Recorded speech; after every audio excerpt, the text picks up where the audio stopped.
Student, आपण paper 2चा chapter दुसरा logic gates हा चॅप्टर पाहत आहोत. त्यामध्ये आपण बेसिक गेट्स, लॉजिक गेट म्हणजे काय, लॉजिक, ट्रूथ टेबल, सिम्बॉल आणि बुलियन इक्वेशन ह्या टर्म्स आपण थोडक्यात पाहिलेल्या आहेत. त्यानंतर आपण or gate, and gate, not gate हे बेसिक गेट्स आपल्याला पाहून झालेले आहेत. आणि आता आपल्याला डिराइव्ड गेट पाहिजे आहेत. त्यामध्ये नॅन्ड गेट, नॉर गेट आणि एक्सॉर गेट हे गेट्स पाहिजे आहेत. त्यापैकी आज आपण या लेक्चरमध्ये पहिला गेट घेणार आहे डिराइव्ड गेटचा, नॅन्ड गेट. ठीक आहे. तर ह्या नॅन्ड गेटला थोडक्यामध्ये नॉट, याला जर आपण याची फोड केली, मी या ठिकाणी लिहितो, नॅन्ड गेटला थोडक्यामध्ये जर आपण त्या शब्दाची फोड केली तर या नॅन्ड गेटला आपण नॉट अँड असं म्हणू शकतो. Not and gate. आपल्याला नॉट गेट म्हणजे काय, तर इन्व्हर्जन, बरोबर, त्याचा सिम्बॉल या प्रकारे होता आणि अँड गेटचा सिम्बॉल या प्रकारे होता. तर नॉट आणि अँड या दोघांना एकत्र केल्यानंतर म्हणजे नॉट गेट आणि अँड गेट एकत्र केल्यानंतर जो गेट तयार होतो त्याला तुम्ही काय म्हणता, नॅन्ड गेट. ठीक आहे. तर आपण आता थोडक्यात तो गेट काय आहे हे समजून घेऊयात. तर त्याचा सगळ्यात अगोदर आपण सिम्बॉल बघूयात. फर्स्ट सिम्बॉल, आता वरती सांगितल्याप्रमाणे मी मगाशी म्हटलं की नॉट गेट, जो नॅन्ड गेट आहे तो नॅन्ड गेट म्हणजे काय असतो, तर नॉट आणि अँड या दोघांचं काय आहे, कॉम्बिनेशन आहे. तर मग जर त्याचा सिम्बॉल आपण क्रिएट केला तर तो पुढील प्रमाणे आहे. बघा, हा आहे आपला अँड गेटचा सिम्बॉल आणि ह्याला पुढच्या बाजूला जर असा बबल काढला तर त्याला आपण काय म्हणू शकतो, जो काही बबल याच्यामध्ये दाखवला जातो, या ठिकाणी असा बबल दाखवला आहे, हा बबल काय दाखवतो, बबल म्हणजे एक थोडक्यात सर्कल. तर हे सर्कल काय दाखवते, तर इन्व्हर्जन क्रिया दाखवते. जसं आपल्या नॉट गेटला पुढच्या बाजूला बबल होता बघा, या ठिकाणी हा जो काय आहे बबल, तर हा बबल काय करतो, तुमच्या नॉट गेटचं इन्व्हर्जन करतो. त्या प्रकारे या ठिकाणी आपला जो काही सिम्बॉल दिसतोय, या सिम्बॉलला हे आहे अँड गेटचा सिम्बॉल आणि अँडला पुढे नॉट लावल्यानंतर काय तयार होतं, इथे नॅन्ड गेट तयार होतो. ठीक आहे. म्हणजे तुम्हाला सिम्बॉल लक्षात ठेवायला सोपं आहे. बेसिक गेटचे सिम्बॉल लक्षात ठेवले की डिराइव्ड गेटचे सिम्बॉलला काय फरक करायचं आहे, फक्त तुम्हाला पुढे बबल तयार करायचा आहे. सिम्बॉल समजलं सगळ्यांना.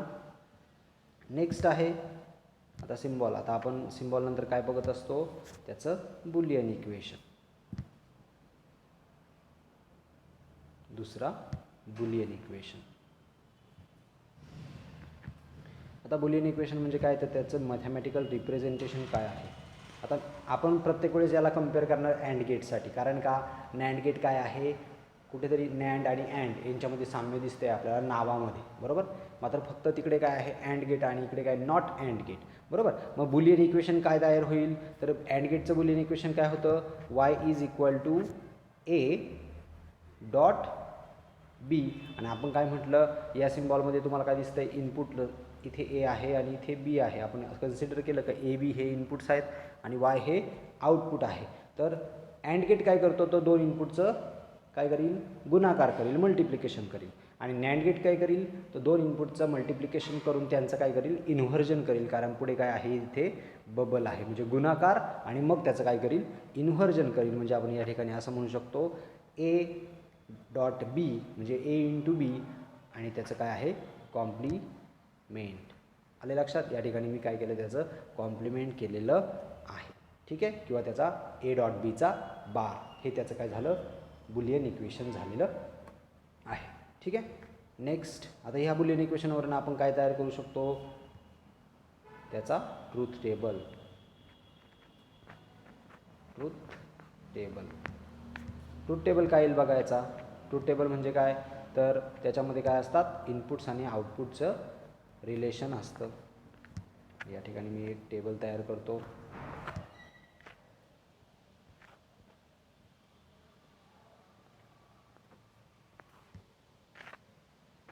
ठीक आहे. नंबर ऑफ पॉसिबल कॉम्बिनेशन्स किती होतील, 0 0 0 1 किंवा 1 0 किंवा 1 1 हे काय असतील, आपले नंबर ऑफ इनपुट पॉसिबिलिटीज असतील. अशा हे जे काही सिम्बॉल आहे, या सिम्बॉलला आपण 0 0 देऊ शकतो इनपुट, किंवा 0 1 देऊ शकतो, किंवा 1 0 देऊ शकतो, किंवा 1 1 देऊ शकतो. ठीक आहे. तर मग आता बुलियन इक्वेशनमध्ये आपण व्हॅल्यू टाकूयात. बुलियन इक्वेशन आपल्याला माहिती आहे y is equal to A dot बीचा बार, दोघांचा पण बार, बरोबर. म्हणजे त्या दोघांचं पण काय कॉम्प्लिमेंट, अगोदर मल्टिप्लिकेशन करायचं नंतर काय करायचं त्याचं कॉम्प्लिमेंट करायचं. ठीक आहे. तर आता बघा ए आणि बीच्या व्हॅल्यू काय आहेत, 0 0 आहेत. म्हणजे 0 इंटू 0 याचा जर बार केला तर 0 इंटू 0चा गुणाकार येतो 0, त्याचा कॉम्प्लिमेंट किंवा त्याचा बार, त्याचा ॲन्सर येईल 1, बरोबर. म्हणजे पहिल्याचा ॲन्सर तुम्हाला भेटलेला आहे या ठिकाणी 1. नेक्स्ट व्हॅल्यू काय आहेत, ए डॉट बीचा बार व्हॅल्यू काय आहेत, एची व्हॅल्यू आहे 0, बीची व्हॅल्यू आहे 1. आता हे प्रत्येक वेळेस आपण 0 1 हे जे काही सिक्वेन्स आहे 0 0 0 1 1 0 1 1 इनपुटचा तो सिक्वेन्स प्रत्येक वेळेस तर सेम राहणार आहे. आपण आतापर्यंत 3 गेट पाहिलेले, त्याच्यामध्ये सगळ्यांचा सिक्वेन्स असाच होता. आणि यांचं काय आहे कॉम्प्लिमेंट बघा, 0 इंटू 1 ॲन्सर येईल 0, त्याचं काय येईल बार 1, म्हणजे तुमचं आउटपुटसुद्धा परत एकदा 1. इथे सुद्धा बघूयात आपण. आता नको तिकडे व्हॅल्यू सॉल्व नको करायला, डायरेक्टली इथंच तोंडी सॉल्व करूयात. 1 इंटू 0 ॲन्सर येईल 0, आणि 0चं कॉम्प्लिमेंट काय येईल या ठिकाणी 1 इंटू 0, याचा ह्या दोघांचा ॲन्सर काय येईल 1 इंटू 0चा ॲन्सर येईल 0, आणि 0चा बार काय येईल 1. आले लक्षात, ॲन्सर आलं 1. आणि 1 इंटू 1 ॲन्सर काय येईल, 1 इंटू 1 कन्फ्यूज नको व्हायला म्हणून मी डायरेक्ट व्हॅल्यू लिहितो 1 इंटू 1, आणि यांचं कॉम्प्लिमेंट 1 इंटू 1चा ॲन्सर येईल 1, आणि त्याचं कॉम्प्लिमेंट जर केलं तर त्याचा ॲन्सर येईल 0 0. म्हणजे जर तुम्ही याचा आउटपुट जर पाहिला असेल तर हे completely opposite to the and gate आहे. अँड गेटचा जर तुम्ही ट्रूथ टेबल काढला तर मी या ठिकाणी काढतो बघा अँड गेटचा ट्रूथ टेबल. 0 0साठी मी रेड पेननी किंवा ग्रीन पेननी दाखवतो. 0 0चा ॲन्सर गुणाकार काय, फक्त अँड गेट काय करत होता, गुणाकार करत होता. 0 0 0 0 1 गुणाकार 0 1 0 गुणाकार 0, आणि या ठिकाणी 1 1 1. पण ह्याच्या अपोजिट बघा ग्रीन आणि रेडमध्ये तुम्हाला कम्प्लिटली अपोजिट दिसेल, बरोबर. म्हणजे तुमचं एक बेसिक गोष्ट लक्षात आली असेल की अँड गेट आणि नॅन्ड गेट हे कम्प्लिटली काय आहेत, अपोजिट इन फेज आहेत, बरोबर, अपोजिटमध्ये आहेत. म्हणजे जर अँड गेट 0 आउटपुट देत असेल त्यावेळेस त्याच इनपुटसाठी नॅन्ड गेट काय देईल, 1 आउटपुट देईल. समजलं आहे सगळ्यांना. अँड गेट आणि नॅन्ड गेटमध्ये काय हे आहे, रिलेशन आहे, किंवा दोघांमध्ये साम्य काय आहे आणि वेगवेगळेपणा काय आहे. ठीक आहे. त्यानंतर आता त्याचं लॉजिक. आता ट्रूथ टेबल तुम्हाला समजलं, ट्रूथ टेबलवरून तुम्ही त्याचं काय करू शकता, लॉजिक लिहू शकता. 4 नंबर लॉजिक. तर लॉजिक काय आहे बघा, याच्यामध्ये तुम्हाला दिसतंय. आपण 1 1साठी इथे म्हणू शकतो when A is true and B is true. इथे बघा ए इज 1 आणि बी इज 1 आहे, म्हणजे फक्त आपण काय करूयात, ही व्हॅल्यू आणि ही व्हॅल्यू यांना कन्सिडर करूयात, कारण बाकीच्या सगळ्या व्हॅल्यू सेम आहेत, फक्त एवढी चेंज आहे. म्हणून आपण काय म्हणू शकतो, व्हेन किंवा if A is 1 and B is 1 then Y is 0. याला ट्रू अँड फॉल्समध्ये कसं म्हणू शकतो आपण, when A is true and B is true. And टाकल्यामध्ये अँड म्हणजे काय, तर हा पण आणि तो पण. ऑर टाकला तर किंवा शब्द तयार होतो, म्हणजे दोघांपैकी एक असा त्याचा अर्थ होतो, म्हणून आपण इथे अँड टाकतोय. If A is true and B is true then Y is false. ठीक आहे. मग आपण हे ट्रू अँड फॉल्समध्ये आपण आतापर्यंत लिहित होतो लॉजिक, म्हणून इथे सुद्धा आपण ट्रू अँड फॉल्समध्येच त्याचं लॉजिक लिहूयात. तर काय येईल लॉजिक, इफ ए इज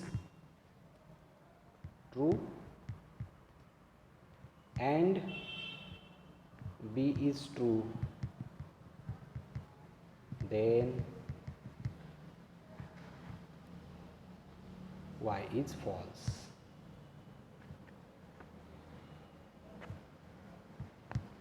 ठीक आहे. हे झालं त्याचं लॉजिक.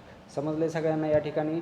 आतापर्यंत आपण काय काय पाहिलेलं आहे, तर त्याचा सिम्बॉल पाहिला. सिम्बॉल जसा अँड गेटचा होता तसाच नॅन्ड गेटचा, फक्त त्यापुढे काय आहे या ठिकाणी बबल आहे. ठीक आहे. नंतर आपण त्याचं बुलियन इक्वेशन पाहिलं, जसं अँड गेटचं बुलियन इक्वेशन आहे ए इंटू बी, फक्त याचं काय केलं आहे आपण, बबल असल्यामुळं पुढे इन्व्हर्जन केलं आहे त्या दोघांचं, म्हणजे काय बार. त्याच्यानंतर ट्रूथ टेबल पाहिलं आपण. ह्या ट्रूथ टेबलमध्ये आपण बुलियन इक्वेशनमध्ये ट्रूथ टेबलमध्ये व्हॅल्यू टाकल्या, ट्रूथ टेबलमधल्या व्हॅल्यू टाकल्या आणि ते आउटपुट काढलेलं आहे, आणि शेवटला त्याचं लॉजिक लिहिलेलं आहे. आता याचं आपल्याला सिम्पल सर्किट ड्रॉ करायचं आहे. सिम्पल सर्किट फॉर एक सर्किट तयार करायचं आहे आपल्याला बाय यूजिंग स्विचेस. कोणासाठी? नॅन्ड गेटसाठी. तर नॅन्ड गेटसाठी आपण काय करूयात आता, एक स्विच असलेलं सर्किट तयार करू की जे काय करेल, वर्क करेल नॅन्ड गेटसारखं. त्याचा ट्रूथ टेबल जसा आहे त्याप्रमाणे तो काय करेल, त्याचं वर्क करेल. जर त्याला आपण बनवलं तर त्याची जी काही डायग्राम असेल ते बघा या पुढील प्रमाणे असेल. हा आपला LED आहे. इथे आपल्याला कळेल आउटपुट नक्की काय आहे. इथे LED आपल्याला आउटपुट दाखवतोय.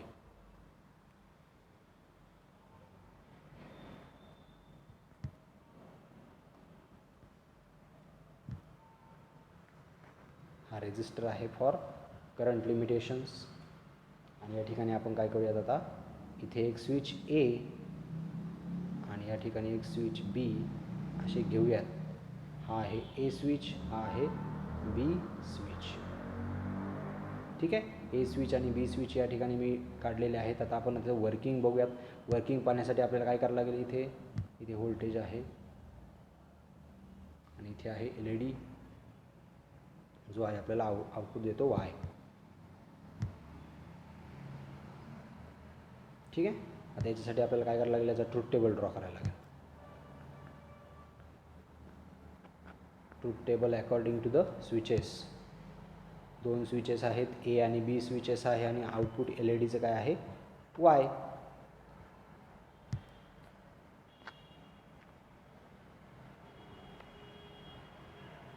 आपण स्विचेसचं जे काही इनपुट घेतो तर काय घेतो, ओपन ओपन म्हणजे काय 0 0. त्यानंतर ओपन क्लोज म्हणजे काय 0 1. त्यानंतर काय घेतो, क्लोज ओपन म्हणजे पॉसिबिलिटीज असतील त्या स्विचेसच्या अशा प्रकारे ओपन. आणि अजून काय पॉसिबिलिटी असू शकते, तर क्लोज क्लोज म्हणजे दोन्ही स्विच काय असू शकतात, क्लोज. दोन्ही स्विच काय असू शकतात, ओपन. किंवा एक कोणता तरी त्याच्यापैकी ओपन असू शकतो, एक क्लोज असू शकतो. आले लक्षात? तर अशा पॉसिबिलिटी आपण घेतलेल्या आहेत. आता चेक करूया. ज्यावेळेस A स्विच हा ओपन आहे आणि B स्विच हा ओपन आहे त्यावेळेस बघा सर्किटमध्ये काय परिणाम होते. ठीक आहे. आपण दुसरा पेन घेऊयात फॉर डायरेक्शन. बघा करंट फ्लो व्हायला सुरुवात होईल. या डायरेक्शनने तो काय होईल, करंट फ्लो होईल थ्रू द रेजिस्टर R आणि या डायरेक्शनने तुमचं करंट सर्किट कंप्लीट होईल. बरोबर. या पद्धतीने सर्किट कंप्लीट होईल आणि तुमचा LED काय होईल, ग्लो होईल.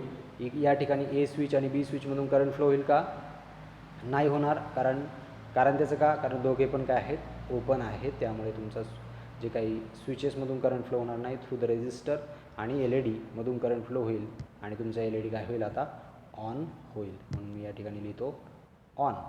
बरोबर. आता दुसरी पॉसिबिलिटी काय, A ओपन आहे आणि B क्लोज आहे.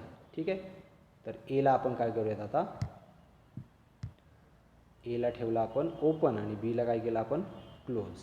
आता जर Bला आपण क्लोज केला तर बघा करंट फ्लो होतोय का, बघा A पाशी येतोय, A स्विचमध्ये करंट येतोय पण पूर्ण होत नाही कारण तो ओपन आहे. या ठिकाणी तो काय आहे, या ठिकाणी तो काय आहे, ओपन आहे. स्विच ओपन असल्यामुळे करंट पास होईल का A आणि B स्विचमधून, नाही होणार. मग करंट नेहमी मगाशी जी डायरेक्शन होती तेच डायरेक्शनने LEDमधून आणि रेजिस्टन्समधून करंट फ्लो होईल आणि सर्किट कंप्लीट होऊन तुमचा LED काय होईल, ऑन होईल. म्हणजे आत्तासुद्धा तुमचा LED काय झाला, ऑन झाला. त्यानंतर दुसरी जी डायग्राम आहे बघा, दुसरी पॉसिबिलिटी काय आहे, क्लोज ओपन म्हणजे काय, तर आता A हा क्लोज आहे आणि B हा ओपन आहे. A close B open. आता Aला तुम्ही काय केलं, क्लोज केलं आणि Bला काय केलं तुम्ही या ठिकाणी ओपन केलं. ठीक आहे. Bला ओपन, Aला क्लोज. आता Bला ओपन आणि Aला क्लोज केलं तर काय फरक पडतोय का सर्किटमध्ये, तर नाही. कारण Aमधून करंट फ्लो होतो मात्र Bमधून करंट फ्लो होत नाही. म्हणजे हीच डायरेक्शन जी असणार आहे, पॉझिटिव्ह टर्मिनल, त्याच्यानंतर LED रेजिस्टन्स आणि टू द निगेटिव्ह टर्मिनल. आणि त्याच्यामुळे तुमचा सर्किट कंप्लीट होऊन तुमचा LED या ठिकाणी काय होतोय, ऑन होतो. आपण इथे लिहून टाकूयात, या पॉसिबिलिटीला तुमचा LED सुद्धा काय झाला, ऑन. आता शेवटची जी काही पॉसिबिलिटी आहे ती पॉसिबिलिटी काय आहे, A तुमचा स्विच आहे क्लोज आणि B जो स्विच आहे तो आहे क्लोज. चेक करूयात आपण. इथे या ठिकाणी तुमचा B सुद्धा क्लोज आहे आणि A सुद्धा क्लोज आहे. आता काय होईल बघा, डायरेक्शन काय होईल, या ठिकाणी ही अगोदरची जी काही करंट डायरेक्शन आहे ती खोडून टाकतो. डायरेक्शन काय होईल आता, तुमचा जे काही करंट आहे तो या डायरेक्शनने फ्लो होईल through the resistor, A B switch आणि थ्रू द रेजिस्टरमधून करंट फ्लो होऊन निगेटिव्ह टर्मिनलकडे जाईल. आता या ठिकाणी असा प्रश्न पडतो बऱ्याच जणांना की LED मधून करंट का फ्लो होत नाही, तर त्याचं कारण काय आहे, LED नॉर्मली किंवा थोड्याफार प्रमाणात काय करतो, अपोज करतो करंटला. आणि आपल्याला माहिती आहे की करंट हा नेहमी कुठून फ्लो होतो, ज्या ठिकाणी कमी रेजिस्टन्स आहे किंवा रेजिस्टन्स नाही अशा ठिकाणावरून करंट फ्लो होतो. म्हणजे ए आणि बी स्विचमधून हा करंट फ्लो होतो. LED मधून फ्लो होत नाही, कारण LED मध्ये थोडाफार रेजिस्टन्स असतो. थोड्याफार प्रमाणात लिकेज करंट असू शकतो, इकडनं सुद्धा करंट फ्लो होणार आहे, पण त्या करंटने तुमचा LED ऑन होईल का, नाही, तुमचा LED ऑन होणार नाही. सगळा करंट ह्या डायरेक्शनने फ्लो होईल आणि म्हणून तुमचा LED काय असेल या ठिकाणी, ऑफ. ठीक आहे. म्हणजेच आपण याचीसुद्धा एक पॉसिबिलिटी काढली स्विचेस थ्रू. आणि हा जो काही ट्रूथ टेबल आहे आणि आपण मगाशी जो ट्रूथ टेबल पाहिला, ह्या दोघांमध्ये एकदम साम्य आहे, एकदम सेमच आहेत दोन्ही पण. बघा, जसं आउटपुट आहे 1 1 1 म्हणजे काय, ऑन ऑन हवं आहे, ऑन ऑन ऑन, आणि शेवटला 0 आहे म्हणजे काय, ऑफ, तर ऑफ. आले लक्षात. तर अशा पद्धतीने आपण चेक केलं की इनपुट दिल्यानंतर आउटपुट त्याच पद्धतीने येते.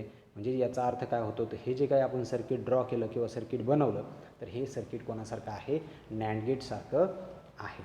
समजलं आहे सगळ्यांना. तर या ठिकाणी आपण नॅन्ड गेट हा टॉपिक संपवलेला आहे. त्याचं लॉजिक, त्याचा सिम्बॉल, त्याचा बुलियन इक्वेशन आणि त्याचं ट्रूथ टेबल हे आपण व्हेरीफाय करून बघितलेलं आहे. आणि या ठिकाणी आपल्याला नॅन्ड गेट या ठिकाणी आपण संपवलेला आहे. नेक्स्ट लेक्चरमध्ये आपण नॉर गेट, जो सेकंड डिराइव्ड गेट आहे, तो आपण पाहणार आहोत. ठीक आहे.